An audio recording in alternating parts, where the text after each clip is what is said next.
We all know that feeling of being in an argument with our spouse where neither of us seems to be backing down. It can be frustrating and even lead to some serious marital problems down the road if not resolved. But what if we could learn to argue in a more constructive way? A psychologist who has studied marriage for over 40 years shares some insights on what makes a successful marriage. He argues that the key to a happy marriage is not necessarily avoiding conflict, but learning how to effectively communicate and resolve differences. He provides several tips on how to argue constructively, such as staying calm, listening to your partner, and showing respect. He also talks about the importance of understanding your partner's perspective and finding common ground. If you're struggling with arguments in your relationship or marriage, this video is definitely worth a watch. It's normal to have disagreements with your spouse from time to time. After all, you're two different people with different backgrounds and opinions. But if you find that you're arguing more often than you'd like, it might be time to take a step back and reassess the situation. In this video, we'll explore some tips on how to do just that. 1. Determine the root cause. When you're in the middle of an argument, it can be easy to get caught up in the heat of the moment and forget what the disagreement is actually about.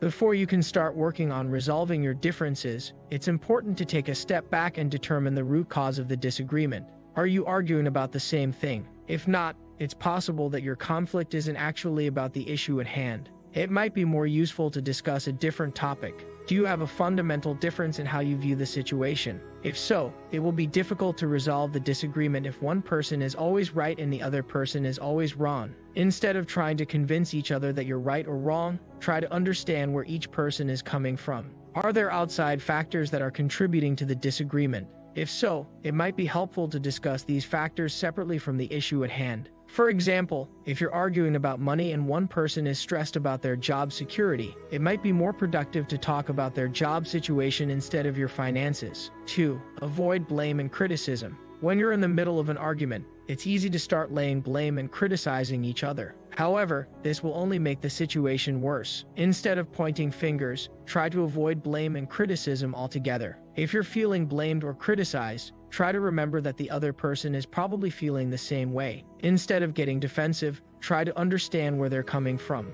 If you find yourself blaming or criticizing the other person, try to stop yourself.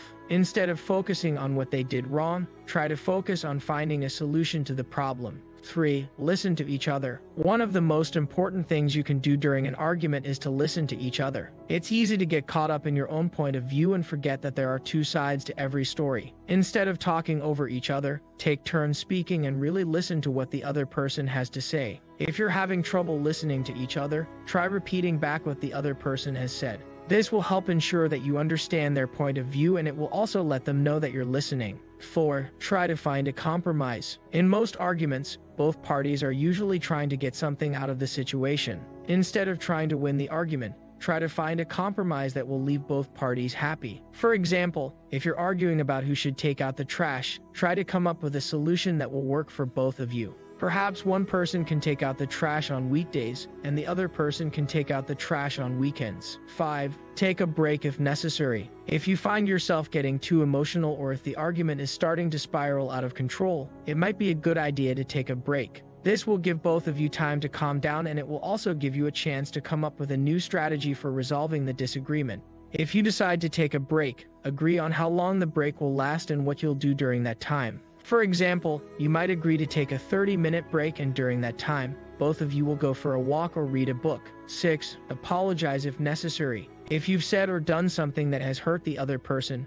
it's important to apologize. This will show them that you're willing to take responsibility for your actions, and it will also help to diffuse the situation. 7. Forgive and forget. Once you've resolved your disagreement, it's important to forgive and forget. Holding onto anger and resentment will only make things worse in the long run. Try to let go of the negative emotions and move on with your relationship. If you find it difficult to forgive and forget, try to remember all the positive things about the other person. Focusing on the good will help you to see them in a more positive light, and it will also make it easier to let go of the negative feelings. 8. Communicate openly and honestly. Once you've determined the root cause of your disagreement, it's time to start communicating with each other. The key to resolving a disagreement is to communicate openly and honestly with each other. This means that you should avoid making assumptions about what the other person is thinking or feeling. Instead, you should ask questions and really listen to the answers. This means being open and honest about your feelings, needs, and concerns. It's also important to listen to your spouse and try to see things from their perspective.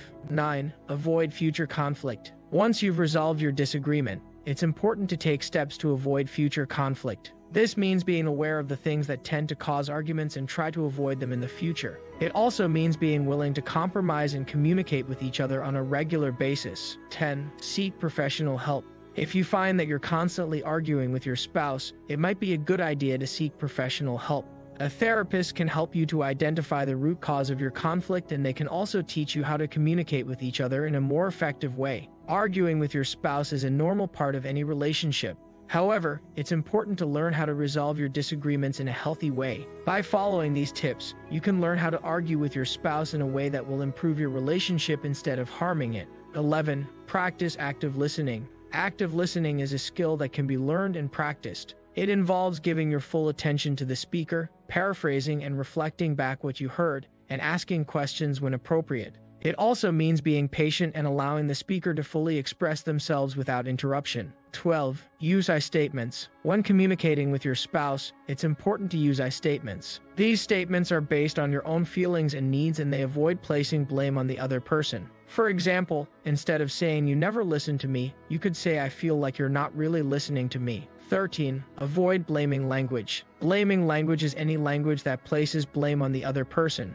This type of language is counterproductive because it often leads to defensiveness and it doesn't allow for a productive conversation. Instead of using blaming language, try to use neutral or positive language. For example, instead of saying "you're always late," you could say "I would appreciate it if you could try to be on time." 14. Avoid contemptuous language. Contemptuous language is any language that is designed to hurt or demean the other person. This type of language is toxic to a relationship and it should be avoided at all costs. Examples of contemptuous language include name-calling, eye-rolling, and sarcasm. 15. Try to repair the relationship. After an argument, it's important to try to repair the relationship.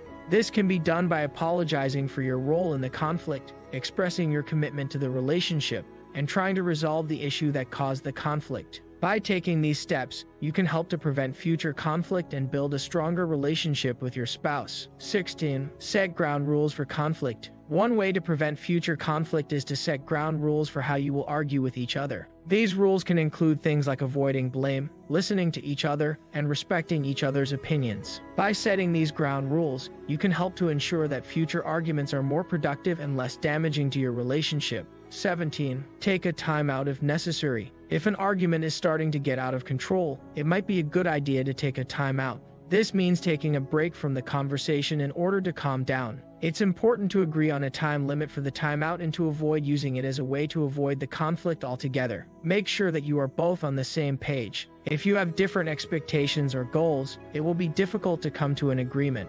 Make sure you are both clear about what you want and why. Also, try to avoid getting defensive. If your spouse feels like they are always being attacked, it will be hard to resolve any conflict. Instead, try to listen to their perspective and understand where they are coming from. Finally, be willing to compromise. In any relationship, both parties need to be able to give and take. If you are always trying to get your way, it will only lead to more arguments. Be willing to meet in the middle and find a solution that works for both of you. God bless you.